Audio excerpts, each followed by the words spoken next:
Olá, eu sou a Priscila Lambach e hoje nós vamos falar sobre o déficit de atenção. Como pedagoga, eu considero muito importante a gente ter um olhar diferenciado para o déficit de atenção. Hoje em dia é mais do que sabido que o déficit de atenção é um conceito que foi banalizado pela mídia, pelas pessoas, pelas escolas, por muitas famílias. Então eu considero um tema fundamental da gente conversar um pouquinho mais. São 10 os itens principais catalogados no Manual de Transtornos Gerais que indicam que uma pessoa pode ter déficit de atenção. Por que esse pode? Porque não é porque está ali escrito que é uma lista que a gente vai marcar se a criança tem ou não e nós mesmos vamos indicar se ela é alguém que tem déficit de atenção ou que não tem. Então, caso haja por parte da escola e da família, é importante que isso esteja presente nos dois ambientes. Caso haja essa percepção, tanto na escola quanto na família, é importante levar a um profissional especializado e capacitado para fazer o diagnóstico. Então, esse é um alerta importante. Eu gostaria de frisar que quem precisa fazer esse diagnóstico é alguém especial. Não somos nós dentro de casa, não somos nós dentro da escola.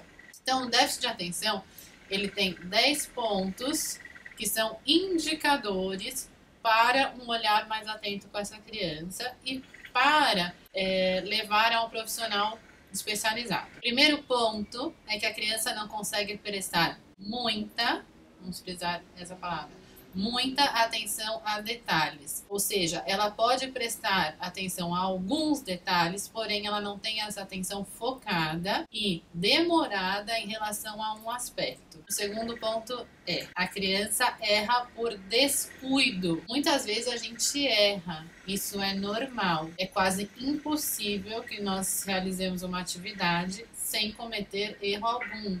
Isso não indica que a gente tem um transtorno. Então, a criança que erra por descuido, isso quer dizer que ela não teve cuidado. Ela não errou porque ela prestou atenção ou ela se dedicou e ela mesmo assim não conseguiu. Ela errou por não prestar atenção. O terceiro ponto é que a criança parece não ouvir quando se fala diretamente com ele. Gostaria de frisar também o diretamente, pois se a gente está falando com a criança junto a ruídos externos, junto a uma confusão dentro de casa ou dentro da escola, e ela mal sabe que a gente está chamando a atenção dela, quando tem muita coisa em volta, a gente precisa ter clareza que esse item é quando a criança não presta atenção, quando é falado diretamente com ela. Quando é dito, João, fica aqui comigo, presta atenção no que eu estou te dizendo, e ela parece não ouvir. Então, precisa ser algo da pessoa que fala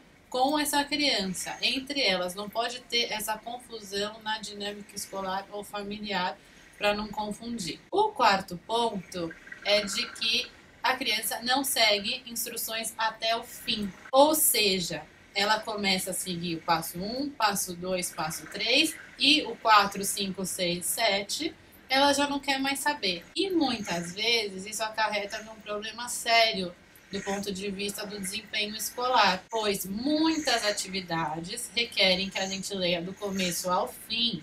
Caso contrário, essa atividade não vai ser bem sucedida, principalmente quando são aquelas atividades que um item depende totalmente do outro. Item 5. Não termina as tarefas, ou seja, ela não consegue ir até o fim. Ela pode até começar, mas o meio começa a ficar complicado e o final não acontece. Então, no ambiente escolar, quando a criança não efetua a atividade até o final, isso também começa a trazer um prejuízo para ela, quanto a criança que faz parte daquele lugar, com aquelas expectativas que a escola tem, com o que ela precisa trazer de retorno e ela não consegue realizar. A criança com déficit de atenção, ela também tem o que diz respeito no item 6, que é dificuldade para organizar as tarefas.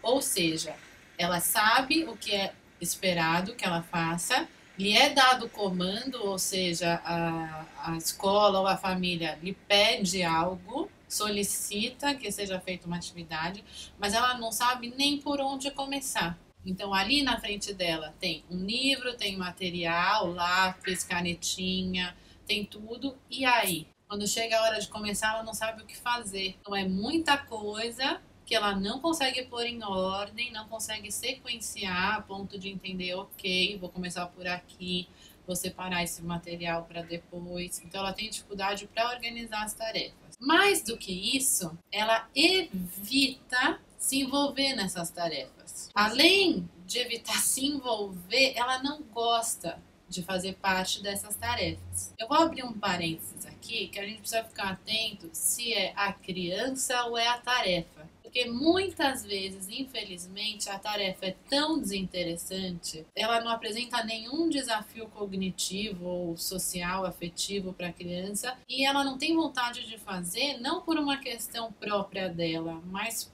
porque aquilo não tem sentido. É importante que a gente, como professor, elabore atividades que façam sentido, que estejam inseridas naquele ambiente, naquele lugar, que a criança possa perceber alguma aplicação para o conhecimento. Mesmo sendo uma criança pequena, que talvez não vá fazer uma reflexão nessa profundidade, mas é importante ela ter um envolvimento de entender para que serve aquilo. O número 8 eu considero um dos mais importantes, pois eu já presenciei isso muitas vezes na minha vida, que é a criança que começa a perder todos os materiais que estão envolvidos nas atividades. Ou seja, quando, por exemplo, uma aula de artes, em que se vai fazer uma pintura, e isso foi avisado, elas tem todo o material em casa, a mãe adquiriu, separou na sacolinha e ela não traz, ou ela dá um jeito que aquilo suma no momento da atividade na escola, para que ela se livre ou ela seja liberada da atividade. Isso é muito delicado.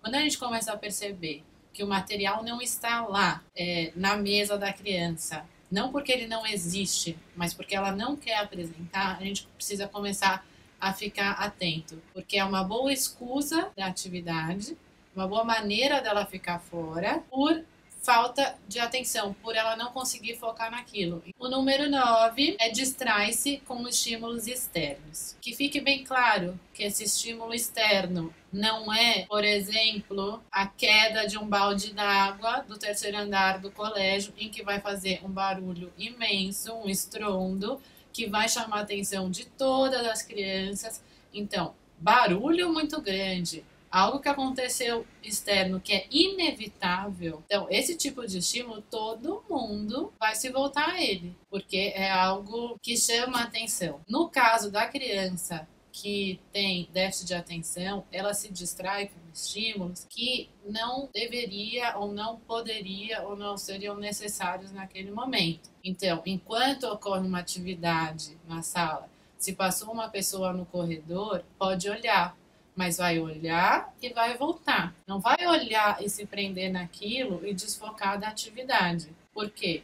Porque é importante que ela esteja ali estudando. Se ela está o tempo todo olhando para fora, porque o de fora a tem e a fixa mais do que o de dentro, também é um outro item que a gente precisa ter um pouquinho de atenção. O 10º item, o último, porém não menos importante, é que essa criança geralmente é esquecida. Por não prestar atenção, ela simplesmente deixa com que as coisas passem e esqueça. E tem pouca retenção de informação por conta disso. Muitas dessas coisas, elas acontecem com todo mundo. Tem gente que é esquecida e não tem déficit de atenção. Tem gente que é desorganizada e nem por isso tem déficit de atenção. É importante que a pessoa apresente diversos itens que a gente comentou aqui hoje, que isso ocorra em mais de um ambiente. Então, às vezes, isso acontece só na escola e não acontece em casa, ou acontece em casa e não acontece na escola, quando há uma diferença grande de comportamento da criança em um ambiente ou em outro, a gente precisa, às vezes, atentar o nosso olhar ao ambiente. Então, às vezes, pode estar acontecendo alguma coisa na dinâmica familiar que está tornando essa criança desatenta naquele lugar. E a mesma coisa na escola. Às vezes a escola, infelizmente, pode estar desinteressante para essa criança e por isso ela não presta atenção. É muito importante que a gente não diagnostique todo mundo como se fosse colar etiqueta em produto. Cada criança é uma criança, cada uma delas tem uma história de vida e, mais do que a história, está passando por um momento de vida. Então, em cada um de nós tem a nossa identidade e tudo que está em volta. O que está em volta? A época que a gente vive, a nossa história familiar, o que está acontecendo na nossa casa. É impossível a gente dissociar a vida pessoal da vida escolar, pois nesse caso não é profissional ainda. Mas o que eu quero dizer é que se está acontecendo algo em casa, muito disso vai acabar sendo levado na mochila junto com todo o material pela criança. Não dá para separar totalmente as coisas. Espero ter ajudado vocês com essas informações. Me coloco à disposição no caso de dúvida ou que vocês tenham algum comentário. O e-mail vai ficar aqui embaixo, então fiquem à vontade para entrar em contato. Muito sucesso para vocês e para as nossas crianças. Tchau, tchau. Até a próxima.